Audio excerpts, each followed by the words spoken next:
दोस्तों Republic day यानी कि गणतंत्र दिवस में आप देखें तो करीबन 2 हफ्ते बचे हैं, लेकिन उसके पहले एक नया ड्रामा देखने मिल रहा है। दरअसल आप सबने ये तो सुना ही होगा, न्यूज भी पढ़ा ही होगा, इंडिया इंडोनेशिया के रिश्तों में बहुत ज्यादा मजबूती आने वाली है, ब्रह्मोस वगैरह पे चर्चा होगी। और क्योंकि रिपब्लिक डे में इंडोनेशिया के प्रेसिडेंट आने वाले हैं और इसके साथ रिश्ते 2025 में काफी आगे बढ़ेंगे।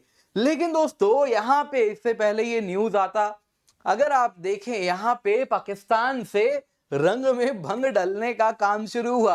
अगर आप देखें सबसे पहले पाकिस्तानी मीडिया ने ये न्यूज निकाला कि इंडोनेशियन प्रेसिडेंट पाकिस्तान विजिट करने वाले हैं, और फिर पता चला शहबाज शरीफ ने तो अपने एक मंत्रालय को डेडिकेट कर दिया है कि भैया देखो वैसे कोई मंत्री वगैरह हमारे यहाँ आते नहीं है, इंडोनेशिया के तो प्रेसिडेंट आ रहे हैं, तो जरा तैयारी वैयारी कीजिए, कैसे आओ भगत इनकी करनी है। डेडिकेटेड मिनिस्ट्री बना दिया। और अगर आप देखें तो ये न्यूज अरब न्यूज वगैरह में भी कवर किया जा रहा है, लेकिन इस बात से भारत बेहद नाराज है।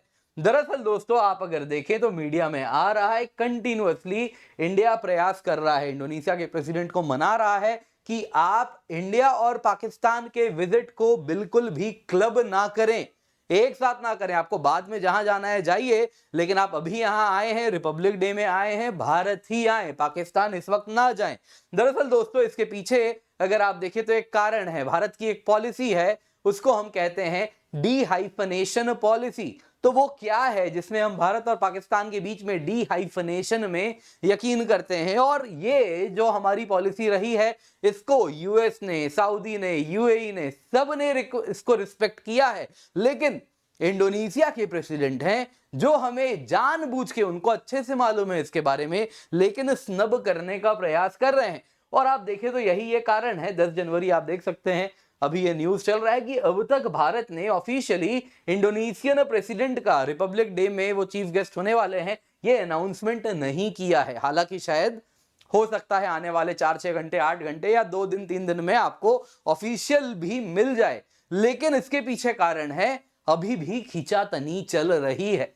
क्या हो रहा है, पूरा का पूरा मामला क्या है, आइए जरा डिटेल में इसी पर चर्चा करते हैं, डी-हाइफनेशन पॉलिसी भी जरा जानते हैं। पर इससे पहले आगे बढ़े, आप लोगों के लिए बहुत जरूरी अनाउंसमेंट है। 12 जनवरी तारीख याद रख लीजिए, सुबह 11 बजे या शाम को 5 बजे, आपको जो टाइम कन्वीनियंट लगता है आप उस टाइम पे जुड़े हमारे साथ Unacademy civil services championship test में, जिसमें आपके लिए ढेर सारे इनाम है, 90% तक की स्कॉलरशिप है, लैपटॉप है, स्मार्टफोन है, गिफ्ट वाउचर्स हैं। तो मेक श्योर आप इसका फायदा उठाएं। टॉप एजुकेटर्स से आपके लिए मिलने का भी मौका हमेशा बना रहता है। बाकी towards the end of the video हम चर्चा करेंगे।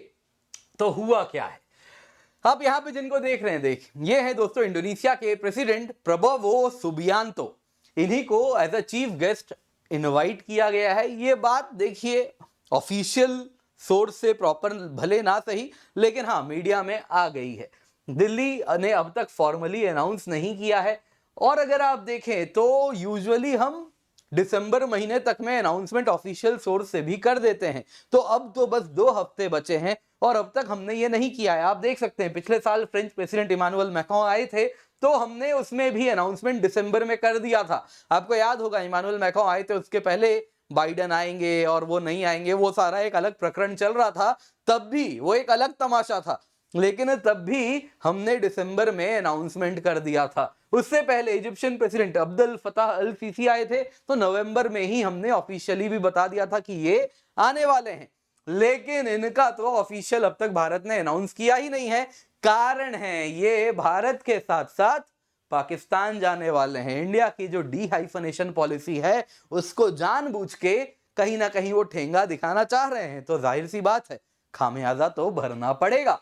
इंडिया बिल्कुल खुश नहीं है। अगर आप देखें तो लास्ट टाइम भी इंडोनेशियन प्रेसिडेंट जब भारत आए थे तो वो 2018 में हुआ था, रिपब्लिक डे फंक्शन था, और उसमें भी ऐसा ही देखा गया था कि जो प्रेसिडेंट जोको विडोडो थे वो भारत से पाकिस्तान डायरेक्ट गए थे, लेकिन भारत ने उस टाइम बुरा नहीं माना था। कारण था कि भारत में 10 चीफ गेस्ट आए थे। जी हाँ, आसियान के सिलसिले में अगर आप देखें तो 10 साउथ ईस्ट एशियन लीडर्स आए थे, और उनमें से ये बस एक थे, तो एक चले गए तो हमें कोई दिक्कत नहीं, उसके बाद आप कहीं भी जाएं, क्योंकि बहुत बड़ी संख्या में चीफ गेस्ट आए थे और ये जॉइंट चीफ गेस्ट थे।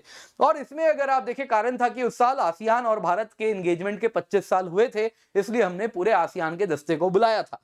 वैसे दोस्तों आपको बता देता हूं, एग्जाम के लिए बड़ा इंपॉर्टेंट है ये तीसरी बार है जब इंडोनेशिया के प्रेसिडेंट भारत के चीफ गेस्ट होने वाले हैं। इससे पहले आप जैसा यहां पे तस्वीर में देख रहे हैं, ये 1950 के रिपब्लिक डे की तस्वीर है। ये इनॉग्रल रिपब्लिक डे है, यानी पहला रिपब्लिक डे इस प्रकार से जब हुआ था उसकी तस्वीर है। इसमें आप प्रेसिडेंट सुकार्नो को जवाहरलाल नेहरू जी के साथ देख रहे हैं। 1950 की ये तस्वीर है।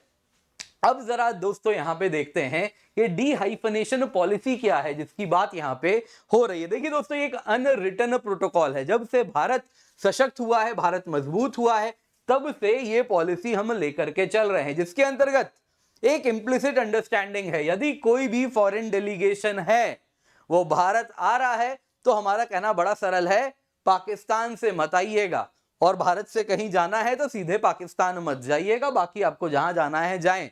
लेकिन भारत और पाकिस्तान में हम अंतर रखते हैं। वो क्या रहा था दोस्तों, फॉरेन पॉलिसी में इंडिया पाकिस्तान को सेम ब्रैकेट में क्लब कर दिया जा रहा था, और उसी को रोकने के लिए ये पॉलिसी ऑफ डीहाइफनेशन लाया गया था, जो जॉर्ज डब्ल्यू बुश के सेकंड टर्म में हमें प्रोमिनेंटली देखने मिला, जिसमें हमने क्लियरली कहा, आप देख सकते हैं जॉर्ज डब्ल्यू बुश के जमाने में कह दिया था कि भारत आ रहे हैं तो पाकिस्तान होके आने की जरूरत नहीं, और भारत आ रहे हैं तो पाकिस्तान मत जाइए, भारत आ रहे हैं तो भारत के काम से आइए, भारत का काम करके जाइए, जो भी आपका भारत के साथ रिश्ता है उसी के लिए आइए। भारत बहुत बड़ा देश है, हम कहीं ना कहीं आज दुनिया के लिए बहुत ज्यादा इंपॉर्टेंट हो चुके हैं, तो ये मत कीजिए कि भारत के साथ साथ पाकिस्तान भी साथ ही में काम निपटा लेंगे।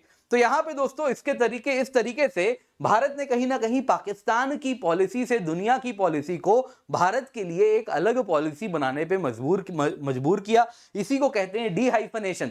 अदरवाइज क्या होता है, सेम ब्रैकेट में डाल देते हैं, अरे इंडिया पाकिस्तान में चुनाव देखो कैसा, डेमोक्रेसी की हालत कैसी है। अरे सेम थोड़े ही हैं, जो मीम है ना, we are not same bro, कुछ वैसा ही है, वी आर नॉट सेम। तो ये चीज लोगों के दिमाग में एनफोर्स करवाने का काम इस डीहाइफनेशन पॉलिसी ने किया, और ये सिग्नल किया भारत अब एक राइजिंग पावर है, भारत एक स्ट्रेटेजिक पार्टनर के रूप में आप देख रहे हैं, we have a lot to offer. Bharat आना है तो भारत की शर्तों में आना होगा। दोस्तों फरवरी 2019 की बात है, सऊदी क्राउन प्रिंस मोहम्मद बिन सलमान, इनको भारत आना था, पाकिस्तान भी जाना था, दो काम थे, लेकिन ये भारत और पाकिस्तान एक साथ नहीं किए, क्योंकि इन्होंने हमारे इसी डीहाइफनेशन पॉलिसी को रिस्पेक्ट किया, और कहीं ना कहीं वो सेम मंथ में ट्रैवल किए लेकिन अलग अलग टाइम पे किए। कारण यही था, डीहाइफनेशन पॉलिसी। अब दोस्तों यहां पे अगर आप देखें तो कंवल सिब्बल जी, जो कि जाने माने आप जानते ही होंगे भारत के फॉरेन सेक्रेटरी रह चुके हैं, और काफी ज्यादा अगर आप देखें तो जो डिप्लोमेटिक न्यूएंसेस हैं इनसे बेहतर कोई नहीं समझता। इन्होंने क्या कहा है इस पे, इन्होंने साफ साफ कहा ये एक मेजर डिप्लोमेटिक स्नब होगा भारत के लिए, ये विलफुल यानी जानबूझ के इंडिया की सेंसिटिविटीज को डिसरिगार्ड किया गया है इस पूरे मामले में इंडोनेशियन प्रेसिडेंट के द्वारा। आखिर क्यों? कारण बड़ा सरल है। अगर आप देखें तो इन्होंने कहा कि देखिए भारत के साथ अगर इंडोनेशिया को हम बुला रहे हैं तो क्यों बुला रहे हैं, हम बुला रहे हैं क्योंकि हमारे सिविलाइजेशनल टाइज हैं, हम उनको एम्फेसाइज करना चाह रहे हैं, हम जो आसियान के साथ अपने रिश्ते हैं उसको सेलिब्रेट कर रहे हैं, भारत की एक्ट ईस्ट पॉलिसी को हम कहीं ना कहीं यहाँ पे आगे बढ़ाना चाह रहे हैं, उसके हम कहीं ना कहीं अगर आप देखें तो उसके अंतर्गत जो इंडो पैसिफिक के साथ हमारे डीलिंग्स हुए हैं उसके अंतर्गत भारत और इंडोनेशिया के जो रिश्ते हैं उसको सेलिब्रेट करने के लिए बुला रहे हैं। इंडोनेशिया अब ब्रिक्स का भी मेंबर बन रहा है तो उसको भी सेलिब्रेट करने के लिए बुला रहे हैं। लेकिन इस माहौल में पाकिस्तान तो कहीं से भी इन्वॉल्व ही नहीं है, लेकिन इनका पाकिस्तान जाना ये केवल और केवल इस्लामिक नेक्सस को मजबूत करने के लिए किया जा रहा है। दरअसल दोस्तों आपको याद होगा इसी कुछ हफ्ते पहले की बात है, 19 दिसंबर 2024 ये D8 डेवलपिंग 8 इनकी बैठक हुई थी। यहाँ पे आप देख सकते हैं इसमें भारत के दोनों तरफ के है ना, जो आप तो डाल ही देंगे कुछ ना कुछ शब्द, तो ये जो बांग्लादेश है इधर पे पाकिस्तान है, दोनों के दोनों जमा हो गए। सुनने में आया भी था कि दोनों एक दूसरे से पैसे मांगे, सोचे कौन ज्यादा पैसा कौन किससे निकाल लेगा। खैर जो भी है, यहाँ पे Bangladesh, Egypt, Indonesia, Iran, Malaysia, Nigeria, Pakistan, तुर्की, इनकी जो बैठक है वो जो इस्लामिक क्रेडेंशियल्स पर एक ग्रुपिंग बनाई है उसी को मजबूत करने के लिए लाए। और यही बात कंवल सिब्बल जी भी कह रहे हैं जब वो कह रहे हैं कि ये विजिट केवल और केवल इस्लामिक नेटवर्किंग है और कुछ नहीं है। यहाँ पे भारत और इंडोनेशिया के रिश्तों में जिस लिए हम बुलाए थे उसमें तो पाकिस्तान का कुछ लेना देना ही नहीं था, तो फिर ऐसा क्यों किया गया? तो ये बात कहीं ना कहीं ये भी इसको कहीं ना कहीं मना करना चाह रहे हैं। और वही अगर आप देखें तो इंडोनेशियन प्रेसिडेंट, इनका भी कहना यही है, वो जब चाहे तब पाकिस्तान चले जाते, लेटर डेट पे जाते, लेकिन भारत में रिपब्लिक डे इवेंट 26 जनवरी को मनाना और 26 जनवरी को पाकिस्तान पहुंच जाना, ये कहीं ना कहीं भारत के साथ जो किया जा रहा है, हमारी सेंसिटिविटीज को जानबूझ के डिसरिगार्ड किया जा रहा है। जो गुडविल भारत और इंडोनेशिया के बीच में हुआ है उसको बिगाड़ा जा रहा है और ये अनजस्टिफाइएबल है जो ये कर रहे हैं।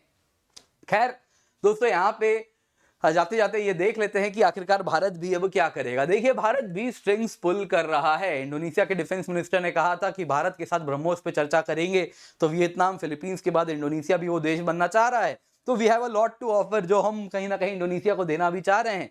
तो हम भी तार तो खींचेंगे, लेकिन जो मीडिया में न्यूज आ रही है कि इस्लामाबाद ने तो काफी तैयारी कर ली है।